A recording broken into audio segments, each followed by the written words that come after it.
What's up, Chiefs Kingdom? Welcome to another special episode of 21 Questions. This one we are making public for everyone. We appreciate all of our subscribers at KCSN for submitting these questions to us as we get ready for the Chiefs and Bills in the AFC Divisional Round at Arrowhead Stadium, 5:30 Central Time. Chiefs have won 5 consecutive playoff games at Arrowhead, tying for the 11th longest home playoff winning streak in NFL history. It's also the current longest streak in the NFL right now, which is pretty cool. But guys, let's get to these questions. And joining me this week will be Tucker Franklin and Mr. Jeff Allen. Jeff, how goes it? I need, before we get into these questions, Jeff, I want to ask you one question. And that is, as a former player, do you get as annoyed as Chiefs fans? And I put myself in this boat. I like to not be in this boat. But when you have national media panels all picking the Bills, it just seems kind of disrespectful. And I know they're doing it for engagement. I swear to you, I think they're doing it intentionally because we are an easy target and we will always give you that engagement if you talk bad about us. But does that resonate with you now, and did it when you were a player? Is that different? No, now then will always resonate with me just because it is annoying. But it's also I would rather it be that way as a player because it gives me that chip. I like the underdog mentality. It just gives you something to be fired up about. If the media is always picking you, of course you're competitor, you want to win. That chip isn't the same. So keep picking against the Chiefs. I think it's an advantage. Yeah. Tucker, does it bother you? Yeah, I think so. It's just one of those things where it's like y'all really forgot. Like y'all forgot how good the Chiefs were, and you see all these analysts picking the Bills, and you're like, man, you guys really think Josh Allen's better than Patrick Mahomes? But yeah, it'll be interesting. And I think Bobby Stroop said it best, where he's like, Josh Allen's a great quarterback, and Patrick's my guy. And granted, Bobby gets to say that because that's his guy, but I think we all kind of feel that way. That I want to say anything bad about Josh Allen just because someone says he's the best quarterback. Like, that's awesome. That's your opinion. I don't think that's true, but he's a phenomenal player. It's not like everybody else is terrible, and everything's not everything.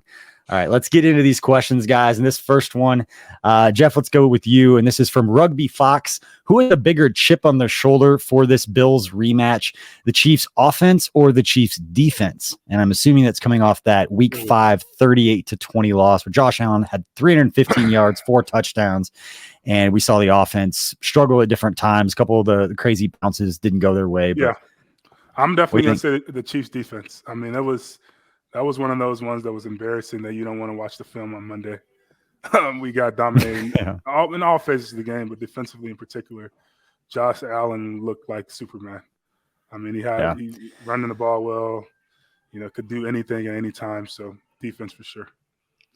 Been saying this for a long time, but I don't want to describe the Chiefs defense as pre-Melvin Ingram and post-Melvin Ingram, but that was definitely pre-Melvin Ingram. Yeah. And this is a whole different deal with what the Chiefs offense has right now. Tuck, I'll give you a chance just because that's a pretty big loaded question. What do you think? I think it's the offense. The offense didn't really perform to the standard that they wanted to be. It was like, 38-20, I think was the score of that game. It's like only scoring 20 points in the Patrick Mahomes era is considered underperforming, which is kind of funny to think about. So I think that the offense kind of wants to come out there and show, hey, we're not dead. Like, we aren't this bad team that everybody thinks that we are, and compared to the Bills. So I think that it's kind of one of those games where I do think both sides of the ball do have a chip on the shoulder. Allowing 38 points is not great, but I think the offense is definitely gonna want to go out there and prove that they can score on this Bills defense. Yeah, I would say the Chiefs defense, just because this is the infamous game where Tyron had the hands up and Sorensen had the blown coverage, and I'm gonna go with the defense just because those guys tend to get fired up, and then they get started around this time with some of the comments being made publicly by fans, and then the back and forth. This is when the Twitter war started, This is right around that time, and they were right. Like we said it then, like that they're very fiercely protective, and Tyrann Mathieu fiercely protective of what that dynamic is like inside that locker room. You can't question that based on what we've seen. So let's move on to the next question. This is from, let's see here. Adam Harney, would you prefer Spags to send a lot of pressure, looks at Josh Allen to make him use his legs more, or would you drop in a shell coverage and make him move methodically down the field? I'm going to jump with this one real quick because my answer is always the same. I love Spags' aggressiveness. I love sending the house. unless you're facing like a Patrick Mahomes that just the numbers tell you just absolutely do not make it easy on him. Anytime as a young quarterback, especially a guy that at different times it wouldn't be considered the most accurate quarterback in the world, or his feet aren't always set, or all those kind of things that dictate what the offense is going to do. Don't just sit back and let him do his thing. So I'm always in the send extra pressure, which is why I like Spags. He doesn't sit back a lot. He gets after it. Jeff, what do you think? I would say go look at the Tennessee game when Buffalo played Tennessee. They mixed it up pretty well. And what they really did really well was they made Josh flush to the left. For some reason, he's really inaccurate when he's rolling out to the left and he's flushing out the pocket that way. That's probably his biggest weakness if he has one. So I would say lean toward, when you do bring pressure, make sure he's flushing out left. Yeah. I think most quarterbacks are probably not as good running the left. It's Patrick Mahomes who does those crazy jumps that him and Bobby work on, and they practice that stuff. But Tucker, what do you think? Yeah, I think that's interesting. It's going to be kind of situational, I think. Craig made a really good point on the KC Lab of bringing early pressure and then kind of laid down, sitting back, and kind of making him have to think about coverages and stuff like that. Spags is really good at disguising things like that, and I have no doubt in my mind that it's going to be slot drop cover 2, and he's going to move guys all around. He'll drop maybe Derek Nottie. I don't know. He'll do something to kind of throw off Josh Allen here. So I'm really excited to see this chess match really between Spags and Josh Allen. I'm a big fan of those amoeba fronts. I don't know how easy they are to block, Jeff. It's just one of those things like fans like, but I want Melvin Ingram just walking around. You have no idea where he's coming from. No, that's really easy to block. I actually like those. All right, fair enough. Just you think it would be tricky, so that's why we have former guys on here. All right. Jeff, here's one directly for you. Top 3 is from Grayson Jaspers, friend of KCSN. What are your top 3 cookies of all time? All time. This is going to throw a lot of people off. So for me, my wife's banana pudding cookie, of course. But outside of that, I'm going to go oatmeal raisin, little OG action. I'm going to go oatmeal raisin and then chocolate chip. I saw like there was a whole argument and people didn't like that take, but that's my take. I go oatmeal raisin over chocolate chip. I got torched for the oatmeal raisin. There's an anti-oatmeal raisin Twitter group out there. And it's like they search out oatmeal raisin on Twitter and come after you. Yeah. I'm a very big oatmeal raisin stan as well. Yep. When I go out to, I think Goodsense has the huge, the Goodsense has like the huge cookies that you can get. And they've got an oatmeal raisin one of there. That's really good. And you really can't go wrong. It's just a classic. Yeah, it's a classic. And the first Cookie Society cookie I ever had is still my favorite. That's the red velvet. That thing is, it's amazing. Wait until February. There's some heat coming. There we go. I like the sound of that. All right. Mike in Sweden. Is anybody worried? Because I damn sure am. I mean, worried? I don't know. It's the division. It's not like you're it's not like you're fumbling a chance to get into the playoffs. I mean, these are the best teams that are left. And this is probably what you expected at this point. We joked about, is this the AFC title game on Outside the Trenches earlier this week? And I know Tucker had the plug. If you're looking for a lot of the X's and O's and the breakdowns and the matchups to watch, there's a lot of shows on this network. Go back, listen to the KC Lab, listen to One-on-One. Outside the Trenches, we get a little weird at times, but a lot of good stuff. I'm not necessarily worried because you got Patrick Mahomes and you've got Andy Reid. They're going to be prepared. They're going to go out and do what they got to do. And as long as you don't have those weird Greg Rousseau, lifting his left hand up and intercepting a pass in the goal line and all the weird things that went in that Bills game. You go back and watch, Nick Jacobs put it out on Twitter. He had like the 5 or 10 like impactful plays in that 38-20 loss back in week 5. There were a lot of weird plays that happened where the Chiefs were starting to get back into that game and then something weird would happen. You think they're completely out of it. The ball went through Tyreek's hands into Micah Hyde. He returns it. You think the game's over. Next thing you know, they drive all the way down, and then it was the Greg Rousseau interception, and they still have a chance late in the game to go down. And there was a couple of, I think it was a penalty that made a huge difference. But Jeff, are you worried about this game? I'm not concerned. Just like you said, we have Andy Reid, we have Patrick Mahomes. But where I think we have the advantage is maybe Buffalo's still riding high on that Week 5 win. I mean, who knows what type of team, what type of mentality you have. When you don't, win the big one and you're not used to winning, you can kind of get complacent and probably hold on to that one, thinking that it's going to be the same. So I like us. I think it's going to be an excellent game. It's going to be a great matchup. two good teams, two great quarterbacks. But I'm not worried about it. No, I'm not worried either. It's the conditions are right. You know, like tornado warnings or like tornado watches. It's like the conditions are right for a Patrick Mahomes just over my dead body game. Yep. It just feels like that's coming, and I just can't wait for that to happen on Sunday. And that's where I love all of the stuff that people are saying. Like, I absolutely just feed it, just inject it into my veins and inject it straight into Mahomes' like Twitter account and just get it all to him so they can see it. And he's got enough people around him. Patrick reads Twitter. He reads the media. I know he does. There's no way he doesn't. You remember that Bears game where he, put up 10 or whatever it was? Yeah. He knows that stuff. They're very aware. All right, next one. Bones Jackson. And this is Mike's not going to get a chance. Mike DeVito won't get a chance to answer this one, but were you and Mike friendly during your playing career? Seems like you guys have good chemistry between you guys. Did you guys ever get into it? One of those training camp, like O-line, D-line, everybody's angry and pushing? No, man. Mike's a gentle giant. He's like the nicest guy on earth. Like, he put you on your back and then help you up. Hey, good job, buddy, and smile. And that's just him. And he's really a good dude. He's one of those guys. He's older than me, so he's one of the guys that, had a family and wife. And when I was coming up, I had my girlfriend and my fiance, and I would ask him questions about just life, Bible studies, and just how to be a better man. And he was one of those guys to look up to. So great. Your girlfriend and your fiance was the same person. Just in case anybody was listening, he's like, I had my girlfriend, I had my fiance, and this veteran was telling me how to handle all of it. Let me clear that up. She was my girlfriend. Then she became my fiance, then became my wife. These are three different people. Yes. Sorry. I had to. Thanks for clearing that up, BJ. No problem.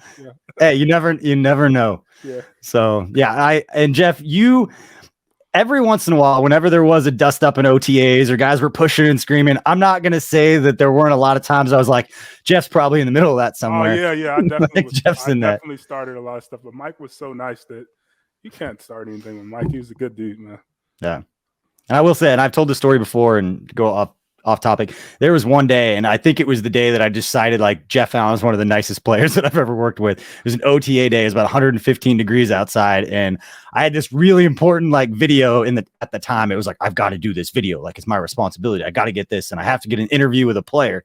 And you walked by me. I was like, hey, Jeff, can I ask you a couple questions? And your look on your face, like you were so tired. You're just dripping with sweat. And as soon as you turned around and looked at me, I was like, never mind. Like, I'm sorry for even asking. You're like, just give me a second. I'm going to go put a dry shirt on because you're just dripping. And I was like, oh, he's too nice for this. All right, let's go. Next question. Tucker, we'll go with you. This from Captain Denny. What are the challenges that you think the Chiefs defense will have going up against obviously the mobile quarterback and Josh Allen? It's been the storyline all week. What are your thoughts on how the Chiefs might be able to try to slow him down or at least mitigate that part of their offense? Yeah, I think that's tough because if you do sim pressure, if you send 6-7 guys and you don't get home, that leaves a lot of running room for Josh Allen, and he's proven that he can run and run effectively. And he runs hard too. He's out here hurdling DBs. So if you leave a DB back to tackle him, it's gonna be a tough task to try to take him down. So I think you've got to really. I think I mentioned this on Outside the Trenches, and we made fun of me for saying what we have to do is get pressure and get turnovers. But that's essentially what you have to do. Is you have to get pressure with 4. You have to get with your front 4. They have to get after him and they have to get home. So you can leave those guys and those linebackers to clean up the mess, and you can have maybe a spy. I'm not a huge fan of spies for some reason. I don't know why. I'm not a big fan of them. But I'd rather have more guys in the secondary, making it harder for Josh Allen to read that secondary, to read those routes and everything. So he has to hold the ball for longer to get those Melvin Ingrams, those Frank Clark, those Chris Joneses to get home and get after him. And I think that's really what it's going to boil down to is can the front 4 get pressure and get home? And I think getting home is going to be the biggest part of that. I agree. That's a great take, Tuck. And having Chris back, you don't need a spy. He's going to push the middle of the pocket. Yeah. Those DNs are going to do a good job of keeping them in the pocket, containing. And Ingram, speaking of him being here now, he dominated that game against Buffalo when he's with the Steelers. Like, I'm absolutely destroyed the left tackle. He's a good player. So I like the matchups. One of my all-time favorite players one of my all-time favorite players in my 6 years covering the Chiefs. I don't want to play well on Sunday. It hurts my heart to say that, but I'm sorry, Mitch. Yeah. Like we need some pressure. We need Mizzou guy. Chris to do his thing. All right, Yeah, let's Mitch, go to I sacrifice you this game. Sorry.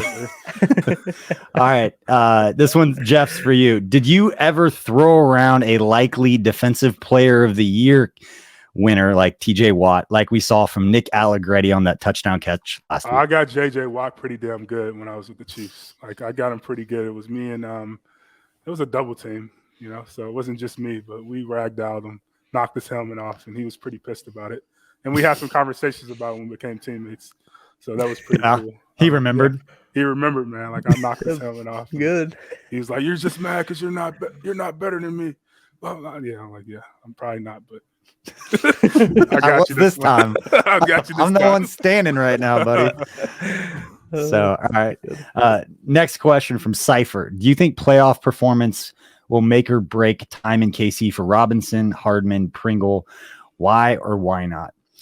I don't think it could hurt. I know that, they go out and they play really well. It's going to be the first thing the agent brings up in some sort of negotiation, but I don't know how much that's going to determine whatever those fates are right now. And I'm not going to pretend to know what those are with guys who could be, looking elsewhere to get bigger paydays in other places. But you need somebody else outside of Travis Kelce and Tyreek Hill to step up. And we saw both those guys go for over 100 yards against this Bills team last year in the AFC title game. We know Patrick Mahomes is going to come out and play well to some level, but I don't think it's going to make or break their time unless they go out and we see a bunch of fumbles and something that just, it's not the way you want to have, that last sour note going into free agency for a couple of these guys. I will add to that question. I know they didn't mention, but McKinnon, I would say this is bigger for him than anyone on the roster just because the small sample size that we got during the year, and now he's getting an opportunity. I mean, the other guys, they have a whole year and a resume to show. So whatever they do now would be just a little bit. But him, this is a fresh start for him, so they'll be big for him.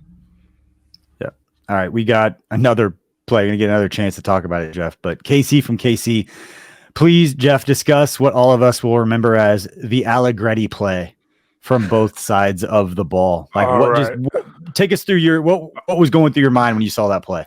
I was hype as hell. Like, I was really excited. I'm jumping up and down. My wife is like, "What's going on?" I'm like, "Big guy touchdown, fat boy joy, dream come true." Like, we're ready. Like, this is the moment you wait for. And I was actually in that position when I was there my final season. It's a heavy tight end, and I've run that play. I'm running in live action. I've run it in practice, and I never fucking got the ball, Patrick. Was hip checking or hip tossing the guy that was on part of the play? No, man, that was just a little ad lib by him. I loved it. That was a great job. Awesome. He did what he had to do to get open, but he actually didn't run the route correctly. He's supposed to get in the end zone and kind of drift down the line, but it was good instincts by him by standing in the soft spot and giving Patrick an area to throw. So credit to him. He felt the leverage. Not doing the right way and making the football decision. He's a football player, hell of a guy, and I loved it. Tucker, I'm going to ask you the same question. You played offensive line. Yeah. Like, just what was going through your mind? So as an offensive line coach this year, I tried to put in a goal line play like that as like a heavy offensive line.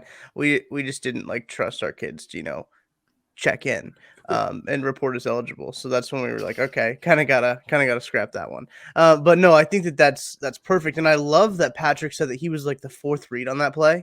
Yeah. And that Patrick ran through his progression and was like, okay, Allegretti, here you go. Just gave him the ball. And that he just how Patrick had the trust to throw the ball to an offensive lineman in the end zone, really in the middle of the defense. Because there's some guys around him. Wasn't as crowded as other areas, but I mean, it still was a high pressure situation for him to get in the end zone there. So, man, Jeff, I think you nailed it when you said that's just what you love to see as a guy who was an offensive lineman, coaches offensive line. You love to see offensive linemen get in the end zone and score, and the celebrations are always the best part. Yeah, it was awesome. I love the reaction from TJ Watt when he just looked back. He's like, "What the hell just happened? What was that about?" He just kind of turned around and looked. All right. Next questions, Jeff. This one will be for you as well. How is preparation for a playoff game different than a regular season game? How does the week change? It's no different. It's the exact same. I guess from a schematic standpoint, the coaching standpoint, they treat it just like a regular week. From a player standpoint, I mean, you're doing everything in your power to make sure you're not going home after that game. I mean, you're putting in those extra hours. You're taking care of your body a lot more. It's just, I mean, it's natural. It's later in the year, so you're hurting a little bit more. But there's no stone unturned. And that's how we go about it. What was the process for you guys with like the advanced scouts for like playoff games when they would come in and kind of work with you guys, or would they work directly with the coaches and then they would work with you guys early in the week? Just what did that process look like? Because, and for anyone listening, there are scouts and some of the personnel guys or assistant coaches, whoever is in charge of that. Jeff, you could speak to that if you knew who it was at that time, but all those guys behind this, the Ryan Poles of the world. I don't know if it's Ryan's response. Those guys that you hear about now getting these GM jobs, but you never know what they do like when they're here. But watching the opponents that you might be playing and then providing scouting reports. They do an excellent job. So every week they have a write-up, in your game plan for every individual player, their weaknesses, their strengths, what they see in them. And on top of that, they don't directly communicate with us as players, but they communicate with the coaches. So for us, Corey was the assistant line coach. He would on Tuesday mornings, we come in before meetings, and he'd run through that write-up, and he'd go through individually, look at some film and see what guys are doing. I mean, I'm talking breaking down tendencies, analytics involved, what this guy does on the right versus left. He's going to literally, like, the probability of him doing the inside move into the boundary on 3rd and 4 is 2%, like crazy stuff like that. And a lot of preparation goes into it. And guys, you may not know it as a player, but our games are based off of patterns, especially pass rushers. So you kind of get it. They get the analytics. They kind of give you a tell of what guys are going to do. You go into the game with confidence, and it's great. I think people would be really surprised. And D Ford showed me when he was there, and then Frank showed me his booklet that he would work on, and his agency would help him with some of the scouting reports too. And I know he tweeted out some of the stuff last year, but I think fans would be really surprised how much information players actually have as to like the stats and the analytics and how they set up their moves, and how the first like 3 quarters, they're just setting up the 4th quarter, how they want to attack an offensive lineman. Shout out to so Weather too. He gave me advanced scouting reports like the first 5 years I was in the league, and then he got a lot busier, so he didn't have time to do it anymore. But he helped out a lot with that. That's really, really cool. That's the whole side of this that isn't talked about enough, that always fascinated me, that just trying to bring fans to understand when you say things like they're not prepared, why did he do that? Like, there is so much information as to why they're doing certain things that we'll never understand all the information that they have. All right. Next question. This one's from Jake Kahn.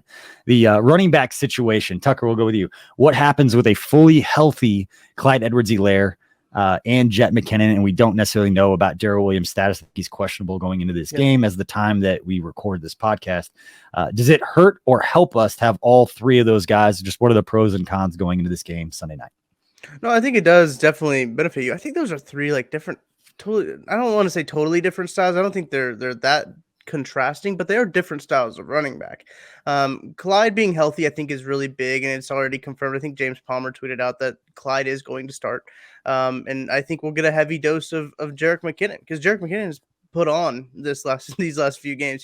He's trying to get himself paid, and I really like to see what he's been able to do in the passing game, and being able to catch these screens, those shoot routes that Darrell was really doing. And I think what's really encouraging is Matt Castle broke down this play with Matt Lane this week, is on the sluggo in the red zone that Pat Mahomes hit Byron Pringle on. Jerick McKinnon was wide open on the other side of the field on a little quick motion out there, and he could have gotten into the end zone too. So I think that just having that other threat, and I know we talk about Darrell Williams being that second threat or that third threat really all the time. He's like, oh, he's the 3rd best receiver on the team, Darrell Williams. But Jerick McKinnon has really shown that he can cause some problems in the open space. He's laying the shoulder, trucking these DBs, getting into the end zone. So I'm really excited to see kind of what the variety can be. And I don't think they try to push Darrell too hard, just because a toe injury is tough for a running back. Toe injury is tough for anybody, but a guy who especially relies on cuts and everything like that. So seeing I'm really excited to see Jerick and Clyde together, because we haven't really seen that combination yet, right? We've only seen Darrell and Jerick, or Jerick and Derek Gore. And this combination of these 2 running backs, I think, is really exciting for me. Jeff, what do you think? I agree. I think it's exciting. It doesn't hurt to have that much talent in the backfield. Like, it only helps for sure. I think in a sort, they all fit this offense in different ways, and they all do their part, and they do well with it, with their roles. But however, I think McKinnon is the best of the three as far as fitting this offense. Like, he really reminds me of, like, I'm not saying he's Jamal Charles, but like the ability to call some of those plays and some of the action and the way he sets up blocks and how smooth he runs. And you can see it even in the screen game. I mean, just his natural ability to set up blockers and get vertical and make guys miss. Those other guys, they may have the ability to do it, but I haven't seen them set it up like that yet. It's the screen game that, for me, especially going into this game, going up against a Buffalo team that I think I saw only blitz like 9 times in the last 144 plays, that they try to get pressure with their front four. They try to drop guys. You run the screen game.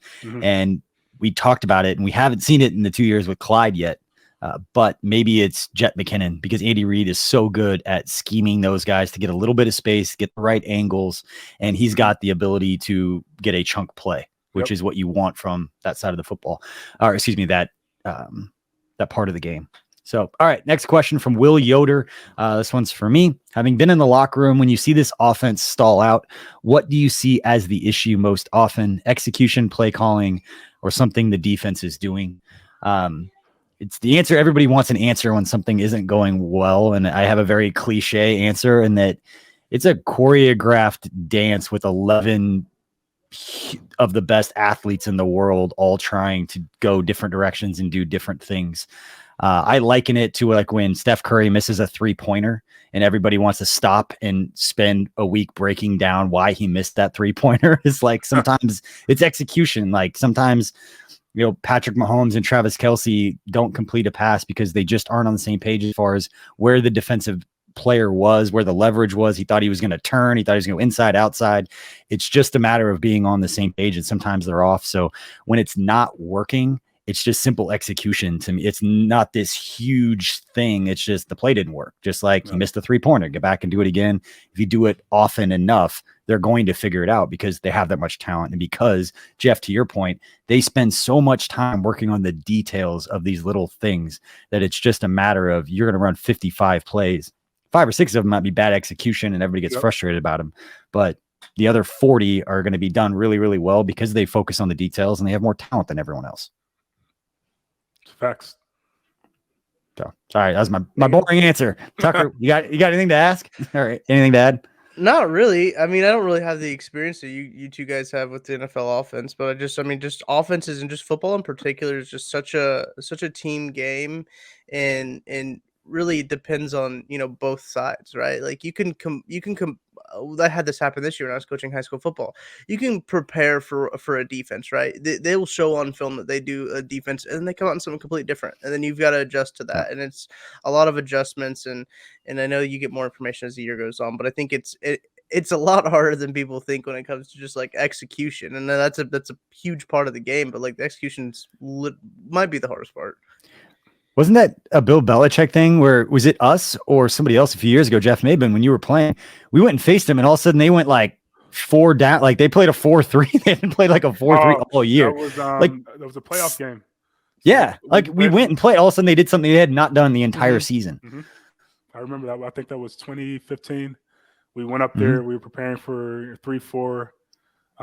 They played a little bit of 4-3, and then they didn't bring any pressure at all. It was like, we did not expect any of that. So sometimes stuff just happens, and you got to adjust probably midway through the game and try to make it work. I think it was at the game where the storyline afterwards is it took him like 7 minutes to score because Alex was going down the field, and it's like everybody was hurt. Like that was a game that Macklin tried to play through it, and by the end of the game, it was like Kelce on his last leg was getting like triple teamed.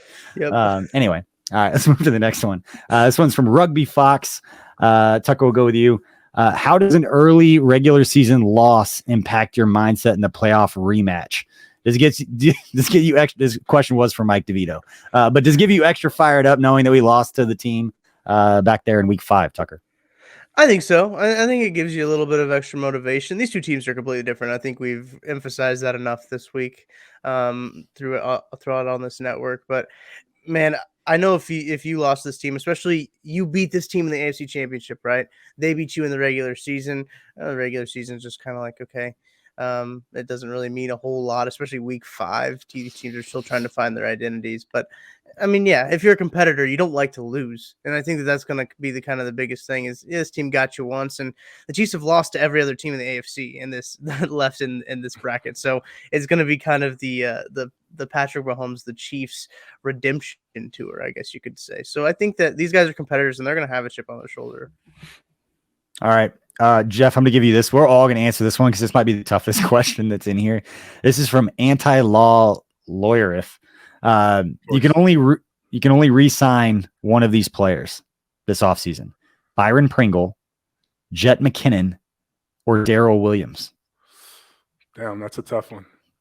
Darrell's my guy, man. Like, I'm probably going to go with Darrell. I'll jump it early, and I'm probably going to go with Darrell. He does a little bit of everything. Yeah. His ability to catch the ball to third down. He's a good special teams player, and I know him a little bit. I would say Darrell, just from a team building standpoint, and knowing that Clyde is the guy on the team, I would go Darrell and what he provides. Jet would be a good weapon to keep, but if I had to pick one, I'd go Darrell, and Jet can go elsewhere and be a primary guy. I think Jet's price is going up. I think that maybe you could get Darrell. This is probably bad for me to think about it this way. You can probably get Darrell for a little bit less than Jet McKinnon, especially if Jet has a good playoff run. So I think that Darrell is a guy who's been incredibly consistent at a position that's been not consistent. That's known for its inconsistency. So I think if you bring a guy like that back, it's good. And all due respect to Byron, man, I just feel like the Chiefs need a refresh at the wide receiver position. I don't know why. It's just one of those things where I feel like they just need some new blood in there. Yeah, and Byron would be the other one. Jet McKinnon, for me, it's health. I love him as a player, not particularly healthy compared to the other two. Pringle, I don't know how old he was. I know he was older coming out when he went undrafted, and he's a good returner. I mean, he's got value there. I just think for Darrell, we've had the years where you sign CJ Spiller like every 4 days because you need to keep bringing in these guys. He knows the blocking schemes. He knows what to do. He's not going to miss a block because he doesn't know what he's doing. And Patrick gets laid out and third down stuff that would be that role. If Darrell wasn't here, somebody else is going to step in that third down role. And he's been so good at it that I would go with Darrell. That hurts my heart a little bit as a K-Stater. But all right, let's go to the next one. This is Bruce in the Fort. Did Jeff or Mike ever read the Art Donovan book? If so, what do you recall that made you chuckle?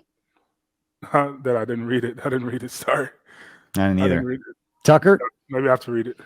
This is the first time I've heard of this book. Me too. So I don't know if that's a bad thing or a good thing, but I heard that one either. All right. Look it up. I'm looking it up right now. All right. You look that up, and we'll go to this next question. We'll have it for Tucker. Tucker, you're gonna have to guess a little bit. Okay. Jeff will have to chime in with this one too. But DSM Derek said, "What is your favorite way Andy has tried to gain an edge over an opponent that you can share?" Yeah, Jeff, this is definitely you. For me, it's a snow. He wrote, "For me, it's a snow game where Andy had the grounds crew shovel the opponent's side during warmups for a slight edge." Well, I don't know if that was intentional because that would probably be the NFL would probably frown upon that sort. It's kind of like having heaters on one side. You can't do that. But where have you seen Andy try to get some sort of an advantage, Jeff? I'm trying to think, man. I just from a schematic standpoint, I've seen I remember playing San Diego one year when they were in San Diego, and I remember being in the meeting. It was like one of those years where we played them within like 3 weeks. It was like we played them and then played someone else in between, and then them falling. And we called a play, and he was like, "I'm going to set it up this way because when we play them in week whatever, I'm going to run this. It's going to be a touchdown." And then we fucking did it. I was like, "This is amazing." "This is amazing." I was like, "Wow, we did it." And I'm like, I guess awesome. That's an advantage. That's just being a good football coach. So he does that all the time, just different ways. And I kind of complained about when Kelsey threw the touchdown on a Wildcat because that's such a great play. We should have held that, but him running that means he has something up his sleeve that I don't know about. I'm not in those meetings. If he's calling that, he got a lot left in the magazine. So I asked a former fullback on the Chiefs a couple years ago on a screen game because you have all the iterations of like the same looking play. It's the one where like Tyreek runs around in the backfield and does all the things, and then you run a screen and you fake it one way, throw it to Kelsey the other way. And I asked him how many iterations of that play that you guys had, and he said like 15. Yeah. I go, how many of you actually run in a game? He's like 3. Like, are you kidding me? The playbook is so thick, man, so deep. There's so many formations and variations that, I mean, it leave everyone confused if you digested it in one sitting. Yeah. If it was, it's a lot of window dressing to run a counter. It was always Raiders because you'd always I always know when you'd face a linebacker that you didn't think communicated very well because all the pre-snap motions, like everybody just running all over the place, and then you just see the mic. And I know exactly, I'm not going to say his name, so I'm not going to put him on blast, but I know exactly who it was. So every time we faced him, everybody's moving around all over the place, and he's all honesty, it made the receivers tired because they were moving so much pre-snap. It sucked for the skill guys, but because he's an offensive line guy, he really does that for us because it really makes the linebackers pause for a second, think they're not firing downhill, and it gives us an opportunity to get to the second level. So thanks, Andy. You made me look like a way better offensive lineman than I was. All right. This next one is from Zuri Gunner. In what quarter do the Chiefs run out of fireworks against the Bills? It's pretty good. Special shout out to Rob Alberino, Brad Young, Anna Topkin, Kristen Pugh, and everybody that runs the Arrow Vision to make Arrowhead Stadium the best home field advantage in the NFL. They all do a phenomenal job, and they're the ones behind all of that. But what do you think, Tucker? When are they going to run out of fireworks? Well, I don't want to put them on blast, but they really shouldn't. They know that like this team is going to score a whole lot of points, so they should just buy a bunch of fireworks. But if you had, me and my buddies like to think about this of like, what if you had like a finite amount of points for like the whole season? Like, how would you allocate it? You don't know how other teams allocate their points. You have a finite number of touchdowns. That's kind of sometimes how we think of it. Like the Bills might have scored too many touchdowns in round 1, right? So like they don't have enough touchdowns to score against the Chiefs.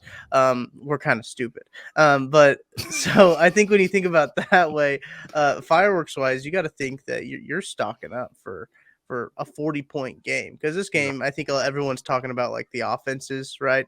I don't think the defenses are necessarily getting talked about enough, but you could have some defensive scores.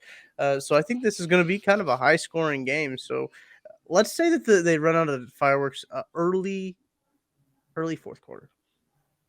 Okay. And I should know, but I don't even know how many like touchdown shots they have. I think it's like 6. Yeah, I don't think they run 5 or 6 fireworks. I mean, the way this usually works, especially in matchups where it's supposed to be an offensive explosion on both sides of the ball, ends up being a defensive battle.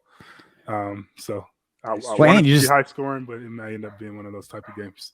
Yeah. And let's not, like, I know everybody's talking about Josh Allen and Patrick Mahomes, talking about the offenses and just assuming that Mahomes and the offense are going to be great. And that's because we're Chiefs fans. But from the Bills' point of view, they're confident. When you look at the stats, there's a reason for it. They're the number 1 defense in yards given up per game at just 272 yards per play. Number 1 defense at 4.6 yards per play. Number 1 scoring defense, only allowing 17 points per game. And most importantly, the number 1 third down defense at allowing conversions just 30.8% of the time. So obviously numbers aren't everything, but these are something. And this is not a middle of the road defense with a great quarterback.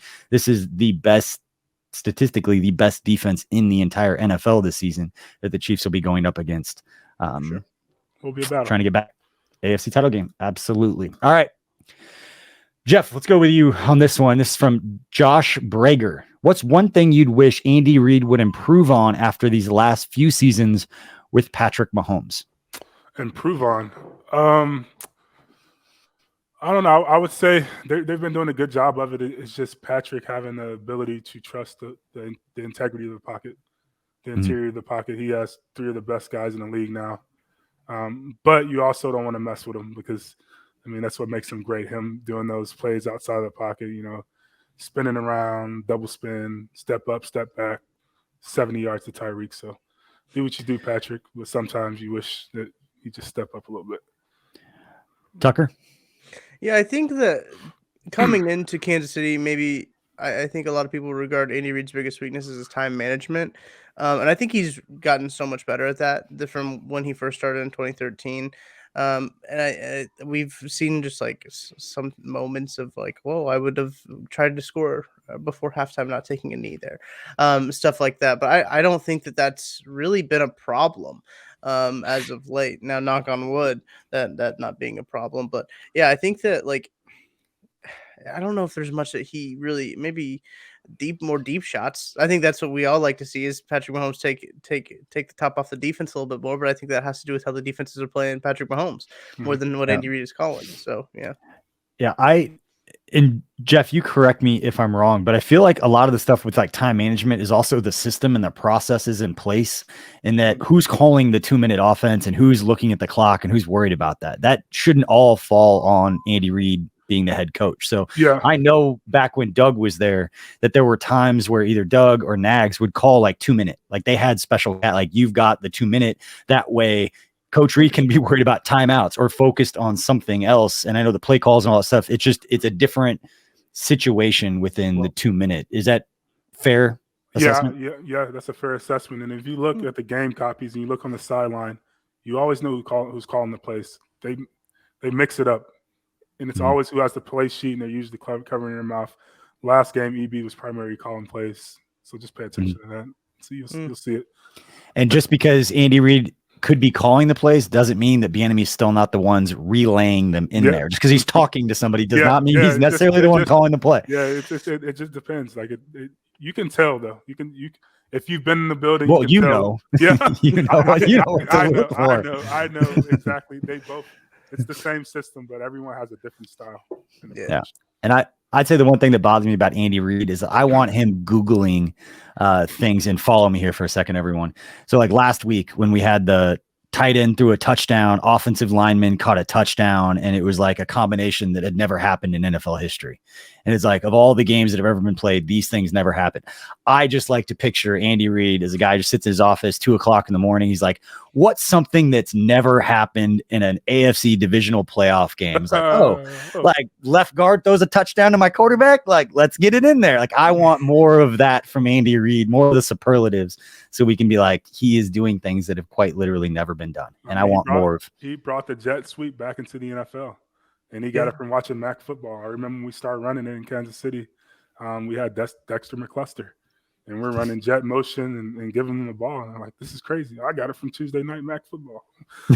Well, I know a lot of this tight end screen stuff came from Matt Canada when I think he was at Virginia. It was like before he even went to LSU. Then he became a hot name.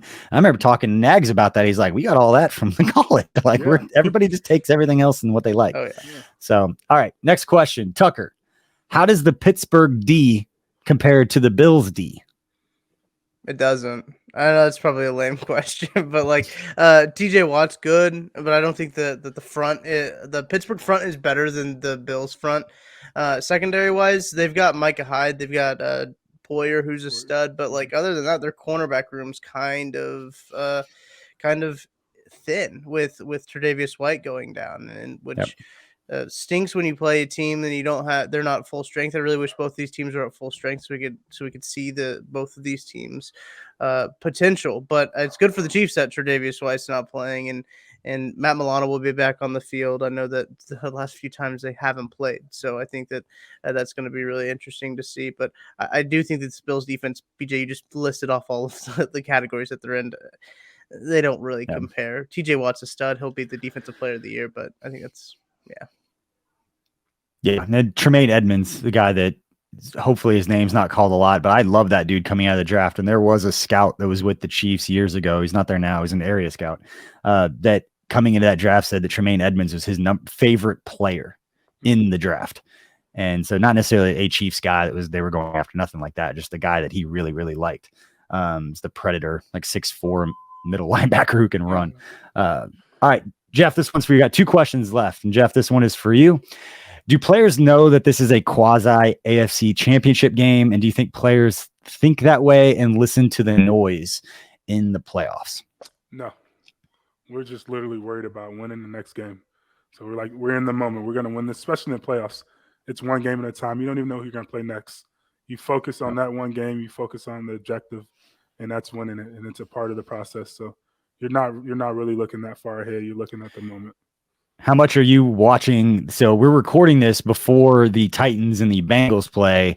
If you were on the Chiefs, how much are you paying attention to that game? And it seems like both Bills and Chiefs fans would be rooting for the Bengals in this one. I'm definitely watching it as a player, just to see. I mean, kind of get a jump ahead. You know, not skipping the game that we're playing, but I'm watching it just to see what happens. And it's the day before. So you guys are at the hotel the night before the game. So what does the day before the game look like schedule-wise? Schedule-wise, so you come in probably around 8 a.m., get some early meetings, do a walkthrough, and you're out the building before 11 a.m., and then you don't have to report to the hotel until about 6 p.m. So you got a little bit of time in between. So they'll probably be at home watching the game, and then probably around halftime they'll leave out and head to the hotel, probably finish it up there, have some meetings at night, and then catch the back half of the later game. And it will always be very consistent. That's the one thing I always knew. When you travel, no matter what it is, it was going to be the exact same. I knew we would get to the opposing team hotel on the road at 4:00 local time. Every single time. It was 4:00 is when we got to the hotel. All right, last question. And good. It's from Grayson Jaspers, another friend of KCSN. And we've been talking about this the whole time, but are the Bills better or worse since we faced them in week 5? Tucker, let's have you go first. That's a really good question. I think the defense has gotten a little bit worse. Losing Tre'Davious White again is I think huge for them. That dude's a stud. But their defense is still, you mentioned the number 1 defense, and they lost their best player. So I think that's just kind of just tells you how good they were before.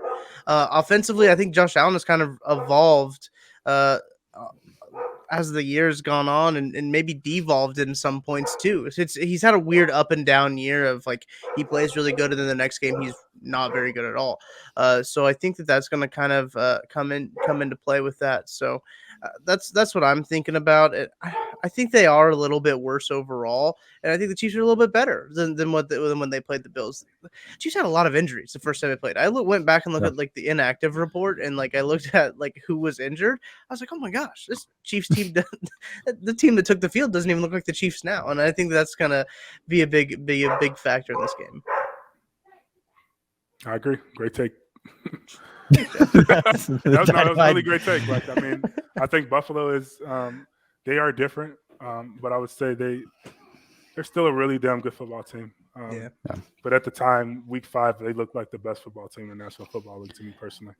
Yeah, and I don't feel like that anymore. So I'll be a little different, and I'll say that I think they're better just from a confidence standpoint. I think beating the Patriots the way that they did got that monkey off their back in some kind of way, and I don't know, cliche or kind of how to describe that, but I don't want to say it'll be a letdown because you want to ride that momentum, but I do feel like they probably have a level of confidence going into this playoff game at Arrowhead that they wouldn't have had week 5, that they feel like they needed to prove that they could do it. They did it.